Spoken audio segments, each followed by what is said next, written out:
নাস্তায় বানিয়ে নিন চিকেন পাকোড়া। আসসালামু আলাইকুম বন্ধুরা, নিয়ে এলাম নতুন রেসিপি চিকেন পাকোড়া। ছোটো বাচ্চা ও বড়দের পছন্দের নাস্তা এটি। এর জন্য নিয়ে নিলাম মুরগির বুকের অংশ 200 গ্রাম।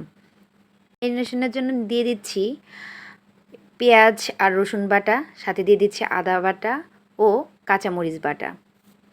দিয়ে দিচ্ছি কাঁচামরিচের গুঁড়া হাফ চা চামচ, 1 চা চামচ হলুদের গুঁড়া, 1 চা চামচ ধনিয়া গুঁড়া আর লবণ স্বাদ মতো।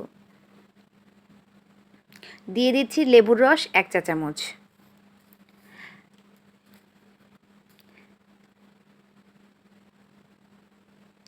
দিয়ে দিচ্ছি বেসন 1 চা চামচ, 2 চা চামচ ময়দা দিয়ে দিলাম, 1 চা চামচ দিয়ে দিলাম কর্নফ্লাওয়ার। এখন একটি ডিম দিব।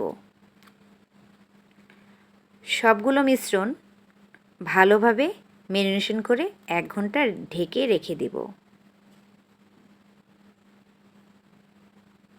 ভালোভাবে মাখিয়ে নিতে হবে। ম্যারিনেশনের পর চলে এলাম।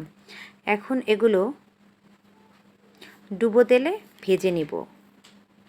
চুলার আঁচ কম থাকবে, কম রাখতে হবে যেন চিকেনটা ভালোভাবে সিদ্ধ হয়ে যায়। 10 মিনিট ভাজার পর লাল হয়ে আসলে এটা আমরা নামিয়ে নেব, কিন্তু এর মধ্যে উল্টে পাল্টে একটু নাড়াচাড়া করতে হবে। চিকেনগুলো এদিকে ওইদিকে নাড়াচাড়া করতে হবে। দেখুন কত সুন্দর গোল গোল হয়ে ফুলে উঠছে, দেখতে কত সুন্দর লাগছে।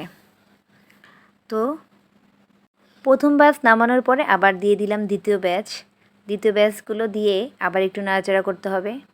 নাড়াচাড়া করে যখন এটা লাল লাল হয়ে আসবে তখন কিন্তু আমরা বুঝবো যেটা হয়ে গেছে। আর চুলার আঁচ সবসময় লো রাখতে হবে। এই যে নামিয়ে নিচ্ছি আমাদের চিকেন পাকোড়া। পরিবেশন হবে গরম গরম চিকেন পাকোড়া। সন্ধ্যার নাস্তা বা মেহমান এলে ঝটপট তৈরি করে ফেলুন বাসার এই রেসিপিটা। দেখুন ফাইনাল লুক কেমন হয়েছে জানাবেন। অবশ্যই এটা বাসায় ট্রাই করবেন। সবাই ভালো থাকবেন, আর যদি আমার ভিডিওটি ভালো লাগে অবশ্যই ছড়িয়ে দিবেন। সবার জন্য অনেক অনেক শুভকামনা। আসসালামু আলাইকুম।